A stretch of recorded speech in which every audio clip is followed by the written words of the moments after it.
नमस्कार. बऱ्याच दिवसाच्या विश्रांतीनंतर आपण पुन्हा भेटत आहोत. तर आज एक विषय घेतला आहे, सुखाचा शोध. सुखाचा शोध म्हणजे काय? तर जीवन. आपण जीवनात काय हुडकत असतो? आपण सुख हुडकत असतो. आपल्याला आनंद हवा आहे. संपूर्ण जीवन ह्याचा आधारच मुळात सुख आहे, कारण आपल्याला सुखी व्हायचं आहे आपण म्हणत असतो. पण सुख म्हणजे नक्की काय? आपल्या त्या आध्यात्मिक प्रवासामध्ये मूळ सुख म्हणून जे काही तत्व आहे तिथपर्यंत आपण चाललो आहे. पण सुख म्हणजे नक्की काय? जो संपूर्ण ह्या जीवनाचा आधार आहे तोच मुळात सुखावर आधारित आहे, म्हणून आपण सुख हुडकतोय. आपण याच्या अगोदरच्या भागामध्ये हा विषय थोडा समजून घेतला आहे की सच्चित आनंद, तर आनंद स्वरूप असलेला आत्मा तोच ह्या साऱ्या ब्रह्मांड म्हणजे जे ब्रह्म म्हणून आहे तेच सच्चित आनंद स्वरूप आहे. म्हणून तर आपण जगामध्ये सुख हुडकतोय. मग तिथं सुखाचा शोध असं जे काय आपण शीर्षक दिलं आहे आज, त्याच्यात शोध आपण जीवनामध्ये सुखाचाच घेत असतो. परंतु आहे त्याच्यामध्ये जीवन आपलं अपूर्ण आहे म्हटलं आहे. ते आज आपल्याला समजून घ्यायचं आहे. अपूर्ण असल्यामुळे जीवनात आपण सुख हुडकतोय असं वेदांतशास्त्र सांगतं, सद्गुरू सांगतात. खूप समजून घेण्यासारखं आहे. पूर्णत्व म्हणजे काय आहे? मुक्ती म्हटलं आहे, त्यालाच आत्मा ब्रह्म म्हटलं आहे. अपूर्ण काय आहे? मन आहे, कारण मन कायम सुख हुडकतं आहे. ते न मिळाल्यामुळे ते जे काय अपूर्णत्व आहे ते घेऊनच पुनर्जन्म आहे. म्हणजे इथं लिहिलेले जे काही शब्द आहेत, सुखाचा शोध, जीवन, अपूर्ण, मन, पुनर्जन्म, ज्ञान, पूर्णत्व, मुक्ती आणि आत्मा ब्रह्म. अपूर्णत्व म्हणजे काय? पूर्णत्व नसणं. परंतु कशाचं अपूर्णत्व? कशाबद्दलचं अपूर्णत्व? तर मूळ सुख हे जे काही तत्व आहे, समाधान, शांती, आनंद हे जे तत्व आहे ना, त्याचं अपूर्णत्व असं म्हटलं आहे. आपल्याला ह्या गोष्टी पटायला लागतील हळूहळू की आपण अपूर्ण आहोत, पूर्ण व्हायचं आहे म्हणून जीवन आहे. पूर्णत्व कशात आहे? ज्ञानामध्ये. कशाचं ज्ञान? आत्मा ब्रह्म. ते झाल्यानंतर काय आहे? मुक्ती. आपण अज्ञानानं आपण स्वतःला अपूर्ण समजतोय, म्हणून पूर्णत्व शोधण्याच्या मागं आपल्या जीवनाचा प्रवास चालू आहे. आपण आता माझ्या चॅनलला अनेक वर्षापासून कनेक्टेड आहात. काही जण नव्याने आता माझा हा एपिसोड बघत असतील तर त्याने अवश्य ह्याच्या अगोदरचे विषय सगळे समजून घ्यावेत, म्हणजे नेमका आपला प्रवास कुठल्या दिशेने चालू आहे ते कळेल. आपण कुठल्याही मार्गाचे असो, आपली कुठलीही साधना असो, साधनेच्या मागचा उद्देश काय आहे? जसं आता मी ओंकार साधना करतोय. ओंकार साधनेच्या माध्यमातून वंदनीय दादांनी काय सिद्धता करून दिली की देहाला विकसित अवस्था प्राप्त करून द्यायची. म्हणजे विकसित अवस्था प्राप्त झाल्यानंतर काय होईल? अपूर्णत्वातून पूर्णत्वात आपलं स्थित्यंतर होईल. आत्ता सध्या आपण अपूर्ण आहे, म्हणून आपल्याला काहीतरी पाहिजे. काय पाहिजे? सुख पाहिजे. आपण कुठं हुडकतोय? या भौतिक जगात, नानाविध विषयामध्ये. कोणीतरी देईल असं वाटतंय, बाहेरून आपण हुडकायचा प्रयत्न करतोय. आपले सद्गुरू सांगतात, वेदांत उपनिषदशास्त्र सांगतं की ते सुख म्हणून जे काही आहे ते देहाच्या ठिकाणी निर्माण व्हावं लागतं. किंबहुना देहामध्ये आतमध्ये जो आत्मा आहे, जे आत्मिक तत्व आहे तेच मुळात सुखरूप आहे. तेच मुळात सुख म्हणून जे काही आहे ते तिथंच आहे, परंतु तू बाहेर हुडकतोयस. जरी बाहेरून एखादा विषय प्राप्त झाला किंवा एखादी वस्तू मिळाली म्हणून जो काही आपल्याला आनंद, आपण म्हणतो सुखी झालो आपण एका विषयापुरता, ते सुख किती टिकतं?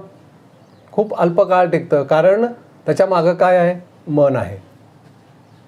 मनमाध्यमातून आपण सुखी व्हायचा प्रयत्न करतोय. मनाला कळत नाही की सुख कुठं आहे. सुख आपला आंतरिक आत्म्यामध्येच आहे. आपला जो अंतरात्मा आहे तोच मुळात सुख स्वरूप आहे, तोच आनंद स्वरूप आहे. हे मनाला न कळल्यामुळे ते बाहेर हुडकतंय आणि मग जीवन प्रवास चालू आहे, मग पुनर्जन्म चालू आहे, कारण अपूर्णत्व आहे. म्हणजे किती एकमेकाशी लिंक्ड सगळ्या गोष्टी आहेत. आपल्याला पूर्णत्व प्राप्त करायचं आहे, म्हणून सद्गुरूंचं महत्त्व किती आहे इथं आपल्या लक्षात येतं. सद्गुरूंना माहिती असतं, आपण जरी अडचणी घेऊन गेलो त्यांच्याकडे की बाबा मला जीवनामध्ये अडचणी आहेत, समस्या आहेत, मी सुखी नाही आहे म्हणतो, पण सुखी म्हणजे काय हे सद्गुरूंना नेमकं माहिती असतं. ते म्हणतात, अरे तुझ्या आतमध्ये असलेली कमतरता हीच त्याच्या मागं कारणीभूत आहे. कमतरता म्हणजेच अपूर्णत्व. मग ज्या वेळेला देहाला विकसित अवस्था प्राप्त होती त्यावेळेला पूर्णत्व प्राप्त होतं. मग पूर्णत्व म्हणजेच काय? तर तिथंच आपण आत्मस्वरूप आहोत ह्याचं ज्ञान होणं म्हणजेच मुक्ती. मग बाहेरून काही मिळवायची शिल्लकच राहत नाही, जे काय आहे ते आतच आहे. आपले सगळे साधू संत ऋषी मुनी सगळ्यांनी हेच सांगितलं आहे की जो आत्मा म्हणून आहे तोच परम सुख स्वरूप आहे, तोच आनंद स्वरूप आहे, तोच सच्चिदानंद स्वरूप आहे, तोच ईश्वर आहे, तोच भगवान आहे. जे काही आहे ते तेच आहे. परंतु आता तोच सगळ्यात महत्त्वाचा पॉईंट आहे.